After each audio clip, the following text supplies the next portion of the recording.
Happens. There is a strange kind of tiredness that only overthinkers truly understand. It usually appears at night when the room is quiet, your body is exhausted, and everyone else seems to be asleep. Happens. But inside your mind, everything is still moving. A sentence someone said hours ago suddenly comes back. A facial expression you barely noticed in the moment now feels loaded with hidden meaning. Happens. A message that was left on read becomes a whole story in your head. You replay the scene again and again, asking yourself what you should have said, what they really meant, and whether you made a mistake without realizing it. Happens. And the most frustrating part is this. You know you are overthinking. You know the problem may not be as serious as your mind makes it feel, but knowing that does not make it stop. Happens. Your brain keeps opening new possibilities, new fears, new explanations, like 50 tabs running at the same time, each one demanding your attention. But here's what many people misunderstand. Happens. Overthinking is not always a sign of weakness. It is often the result of a mind that processes too much, too deeply, and too quickly. People who overthink are usually highly observant. Happens. They notice small changes in tone, tiny shifts in body language, and emotional details that others miss completely. Their brain is constantly trying to connect patterns, predict outcomes. Happens. And protect them from pain, rejection, or failure. So the real problem is not that your mind is broken. The problem is that your mind is powerful, but it has not learned when to rest.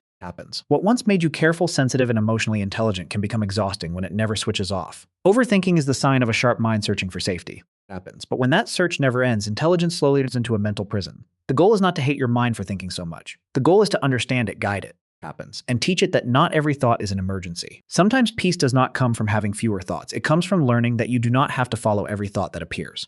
Happens. But to understand why your mind feels so difficult to calm down, you have to look deeper at what is happening inside the overthinking brain. In psychology, this pattern is often described as maladaptive rumination. Happens. It means your mind gets trapped in a loop, chewing on the same memory, the same fear, the same sentence, or the same imagined future again and again. It is not simply thinking. Happens. It is thinking without an exit. The overthinking brain works almost like a military radar system. It keeps scanning the environment, searching for danger, hidden meaning, emotional shifts. Happens. Rejection, criticism, or signs that something may go wrong. One small change in someone's tone can feel like a warning signal. One quiet response can feel like distance. One neutral facial expression can become evidence that you did something wrong. Happens. The radar is not weak. In fact, it is extremely sensitive. The real problem is that it never receives the message that says you are safe now, you can power down from a neuroscience point of view. Happens. This creates a constant internal conflict. Your prefrontal cortex, the part of the brain responsible for logic, planning, and self-control, is supposed to act like a calm CEO. Happens. It tries to organize your thoughts and make rational decisions, but your amygdala, the emotional alarm center, keeps sending danger signals. At the same time, the default mode network keeps running in the background. Happens. Pulling your attention back into the past and pushing it forward into the future.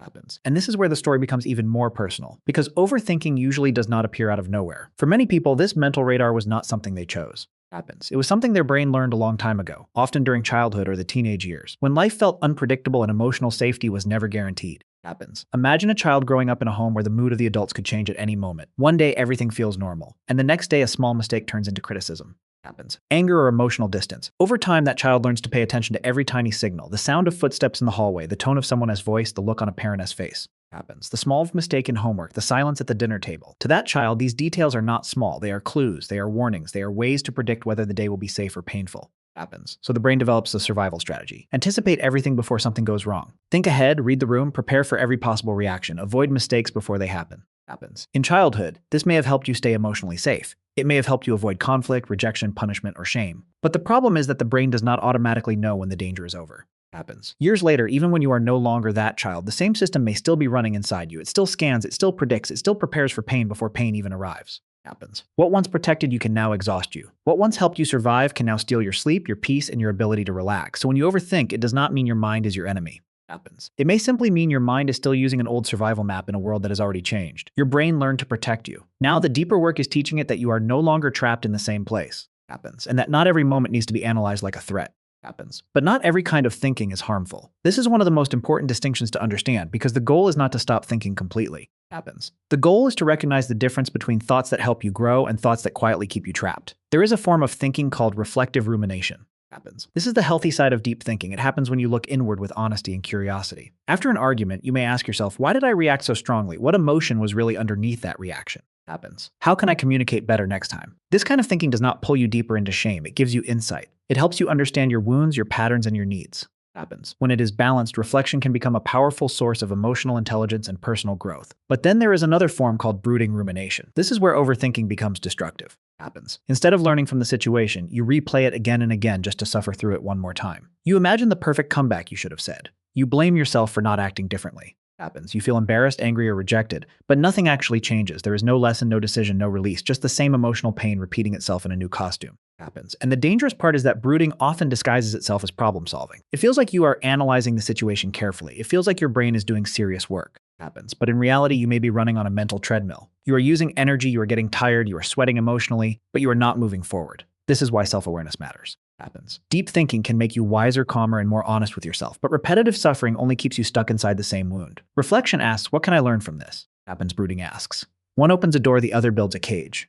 Happens. And once you understand this difference, the next step is not to force your brain to stop thinking. That is where many people go wrong. When someone says, just stop thinking about it, happens. They may mean well, but for an overthinking mind, that advice is almost useless. Your brain is not continuing the loop because it wants to hurt you. It continues because in a strange way. Happens. Thinking feels like control. Every time you analyze a situation, imagine a possible outcome, prepare a response, or rehearse what you should say next time, your brain feels like it is solving a problem. Happens. Even if the problem is imaginary, even if nothing changes in real life, the act of thinking itself can create a temporary feeling of safety. It gives your mind the illusion that if you think hard enough, happens. You can prevent pain, rejection, embarrassment, or failure before it happens. So the solution is not to fight every thought. The more you fight your thoughts, the more important they seem. Happens. The real skill is learning how to step back from them. This is called cognitive diffusion. Instead of saying, I am a failure, you say, I am having the thought that I am a failure. Happens. That small shift creates space. Suddenly, the thought is no longer the absolute truth. It is just a mental event passing through your mind. You are no longer trapped inside the storm. Happens. You are standing outside it, watching it move. The second skill is grounding your body in the present moment. When your mind is trapped in imaginary conversations, future fears,